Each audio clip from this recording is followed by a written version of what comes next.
Peristiwa agung perjalanan Nabi Muhammad menembus lapisan langit, hingga ke Sidratul Muntaha bukan hanya peristiwa sejarah fisik semata, melainkan sebuah cetak biru perjalanan rohani bagi setiap hamba yang merindukan Tuhannya. Bagi kaum Sufi, Miraj adalah simbol perpindahan kesadaran dari alam mulk atau alam materi yang kasat mata menuju alam malakut dan jabarut, hingga sampai pada hadirat Allah yang Maha Suci. Ini adalah perjalanan pulang seorang perantau, ruh, yang telah lama terasing di dunia materi untuk kembali menemui asal-muasalnya.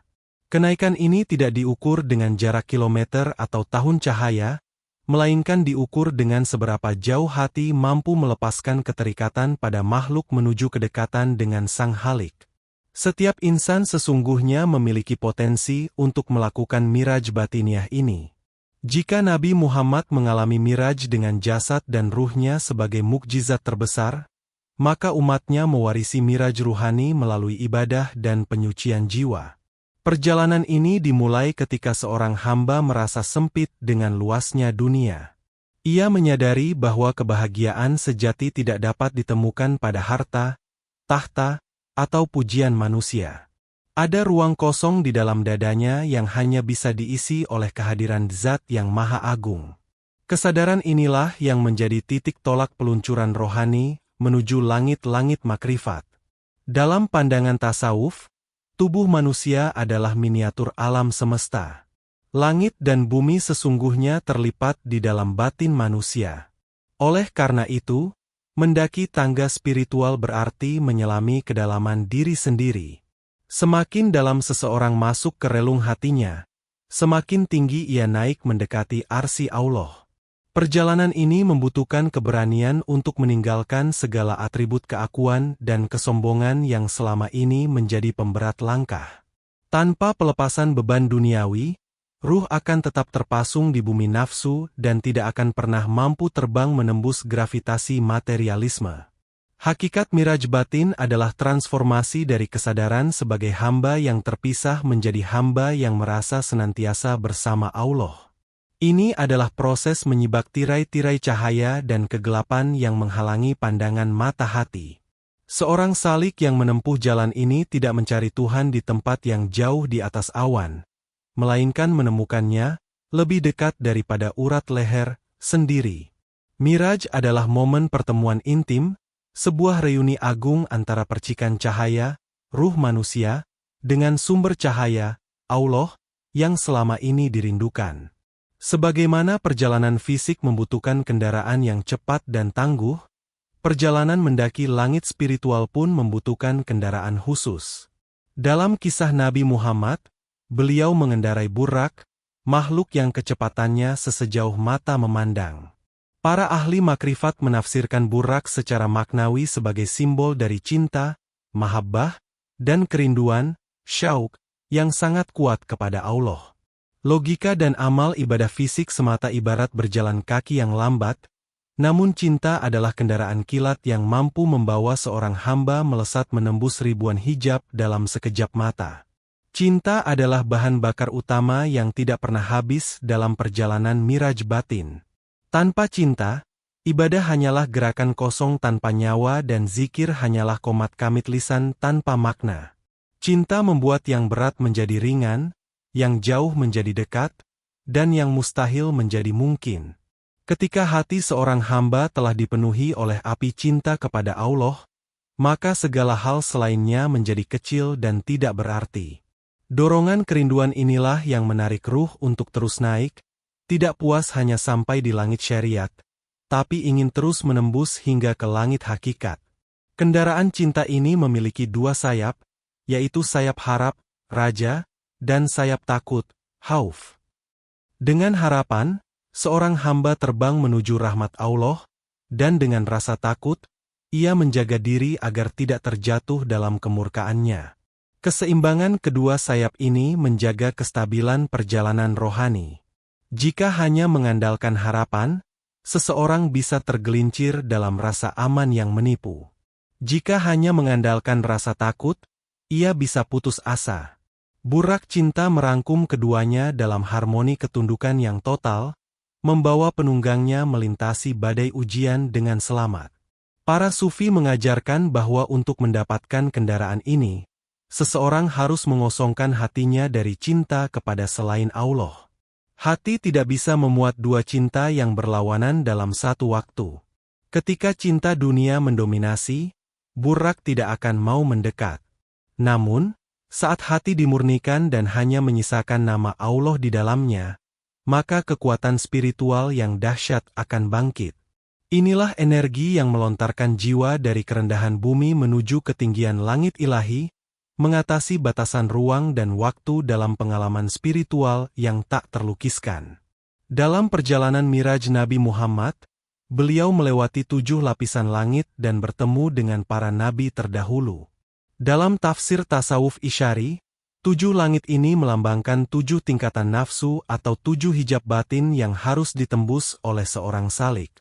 Langit pertama sering dikaitkan dengan nafsu amarah, nafsu yang paling rendah yang selalu menyuruh pada keburukan.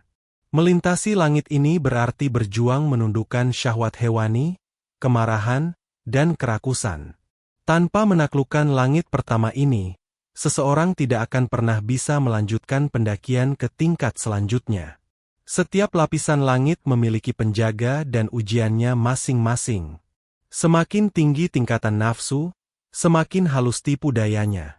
Jika di tingkat awal ujiannya adalah dosa-dosa kasar, maka di tingkat yang lebih tinggi, seperti nafsu lawah dan mulhimah, ujiannya berupa penyakit hati yang tersembunyi seperti ria, ujub, dan merasa diri suci. Kenaikan spiritual berarti pembersihan yang berlapis-lapis.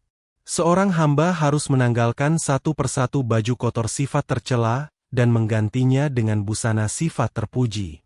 Ini adalah proses metamorfosis ulat menjadi kupu-kupu yang indah. Perjumpaan dengan para nabi di setiap langit melambangkan penguasaan atas kualitas spiritual tertentu. Misalnya, bertemu Nabi Isa di salah satu langit menyimbolkan pencapaian sifat zuhud dan kesucian dari materi. Bertemu Nabi Musa menyimbolkan ketegasan dalam memegang kebenaran, kalamullah.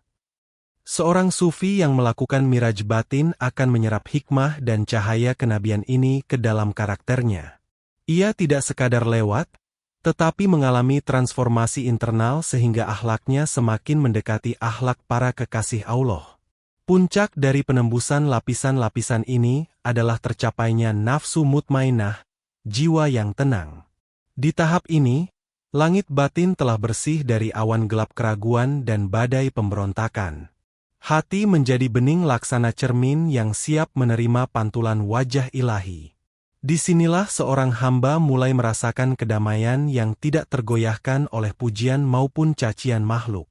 Menembus 7 langit nafsu adalah perjuangan terberat dalam hidup, jihad akbar, namun hadiahnya adalah kebebasan sejati dari penjara diri sendiri menuju kemerdekaan di sisi Allah. Rasulullah pernah bersabda bahwa solat adalah mirajnya orang-orang mukmin. Ini adalah penegasan bahwa setiap kali seorang muslim berdiri untuk solat, ia sesungguhnya sedang diundang untuk melakukan perjalanan naik menemui Tuhannya. Namun, seringkali solat hanya dimaknai sebagai kewajiban menggugurkan dosa atau sekadar rutinitas gerakan fisik. Bagi ahli tasawuf, solat adalah sarana teleportasi jiwa.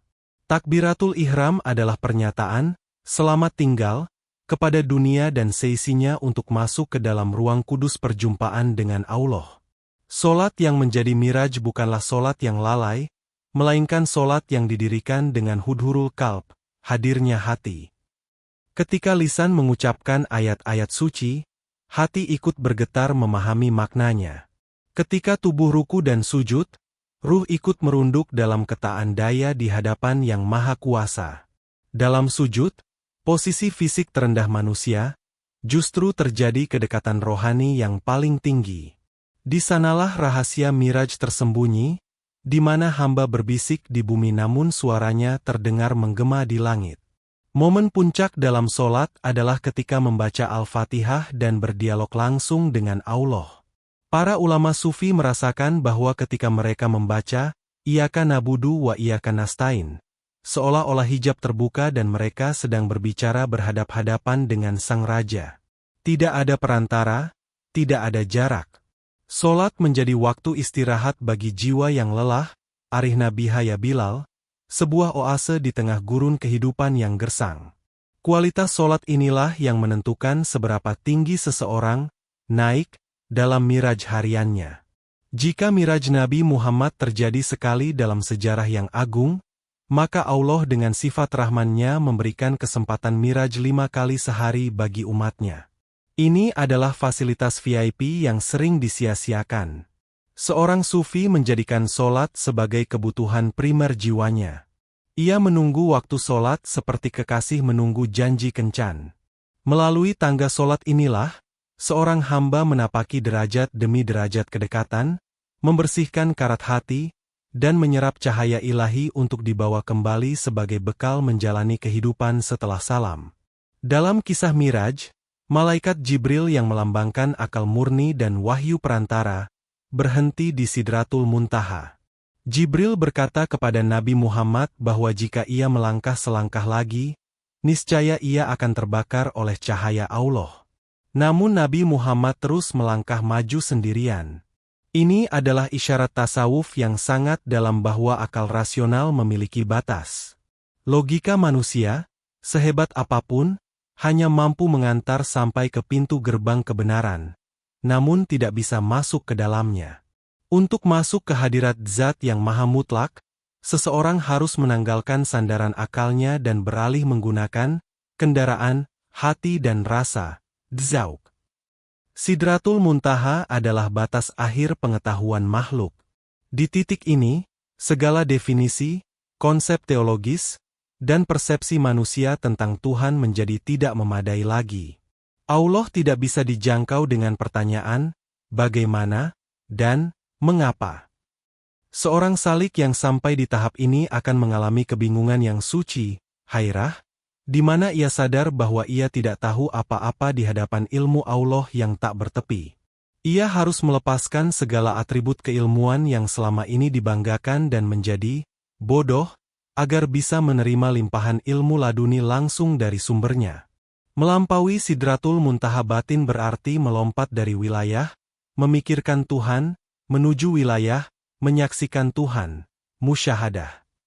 Ini adalah ranah iman di atas nalar. Di sini, bahasa berhenti dan keheningan berbicara.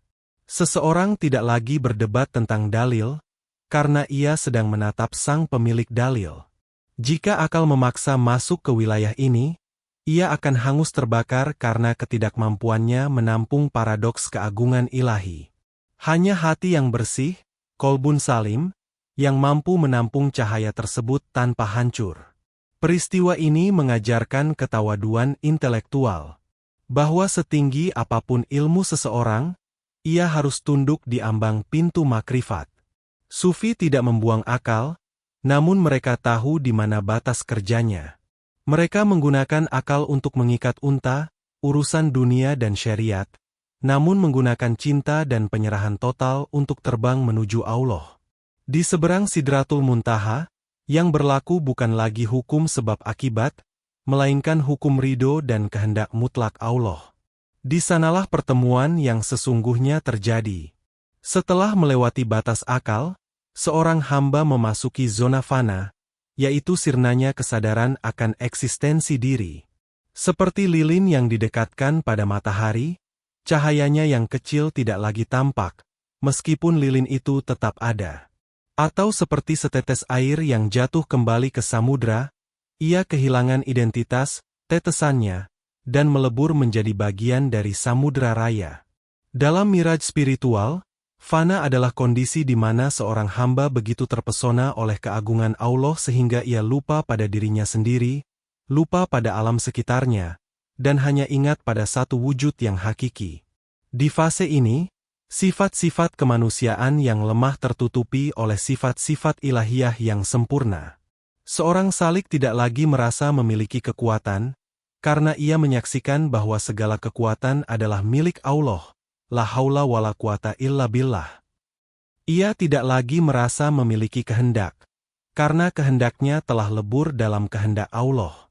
Perasaan, aku, yang selama ini menjadi dinding tebal pemisah telah runtuh. Yang tersisa hanyalah kesaksian murni bahwa tiada Tuhan selain Allah, dalam arti rasa yang sebenar-benarnya. Pengalaman fana ini sering digambarkan sebagai kematian sebelum mati, mutu qabla anta mutu. Mematikan ego dan hawa nafsu adalah syarat mutlak untuk bisa duduk di majelis kedekatan ini. Allah adalah zat yang maha ganjil, witir, dan Dia mencintai yang ganjil. Dia tidak menerima sekutu. Selama masih ada rasa, aku ada dan Tuhan ada, berarti masih ada dualisme, syirik hafi. Fana menghapus dualisme pandangan ini, sehingga hamba menyadari bahwa eksistensinya hanyalah bayang-bayang yang bergantung sepenuhnya pada Sang Pemilik cahaya.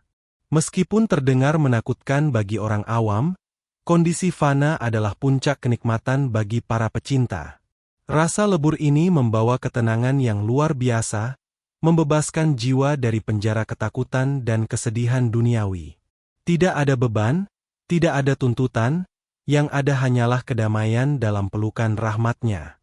Namun, para guru sufi mengingatkan bahwa fana bukanlah tujuan akhir, melainkan sebuah stasiun perhentian untuk mengambil bekal energi spiritual sebelum kembali sadar untuk menjalankan tugas kehambaan dengan kualitas yang baru.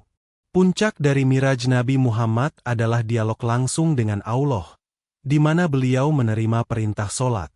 Dalam dimensi batin, ini adalah momen munajat dan penerimaan amanah. Di kedalaman keheningan hati yang telah mencapai wusyul, sampai terjadi percakapan tanpa suara, tanpa huruf, dan tanpa bahasa. Allah membisikkan rahasia-rahasianya ke dalam hati hambanya. Ini adalah ilham, firasat yang benar, dan pemahaman yang mendalam tentang hakikat kehidupan yang tidak tertulis di buku manapun. Dialog ini terekam indah dalam bacaan tahiyat akhir solat kita, At-Tahiyatul Mubarakaatus Shalawat, yang merupakan reka ulang percakapan agung di Sidratul Muntaha. Assalamualaika ayuhan Nabiyu, adalah sapaan Allah kepada kekasihnya. Dalam miraj batin, seorang hamba merasakan sapaan kasih sayang Allah ini membasuh lukanya, menghapus dosanya, dan mengangkat derajatnya. Ia merasa didengar, diperhatikan, dan dicintai oleh penguasa alam semesta.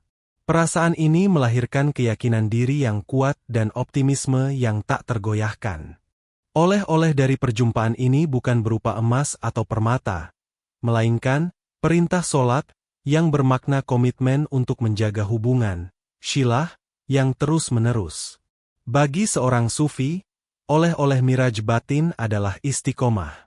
Ia turun dari langit spiritual membawa hati yang lapang, syadrul masyruh, wajah yang bercahaya, simahum fi wujuhihim, dan akhlak yang mulia.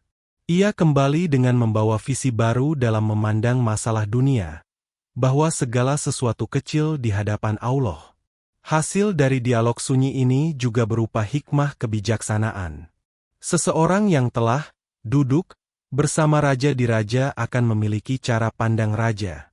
Ia tidak lagi berebut mainan duniawi dengan anak-anak kecil, ahli dunia. Ia menjadi dermawan, pemaaf, dan penyayang, karena ia telah menyerap sifat-sifat Allah selama momen perjumpaan tersebut. Dialog itu mengubah DNA spiritualnya, menjadikannya manusia ilahiyah yang berjalan di muka bumi dengan membawa kedamaian. Miraj tidak berakhir dengan tinggal selamanya di langit. Nabi Muhammad diperintahkan untuk turun kembali ke bumi menemui umatnya. Inilah konsep bakabillah, kekal bersama Allah dalam kesadaran makhluk.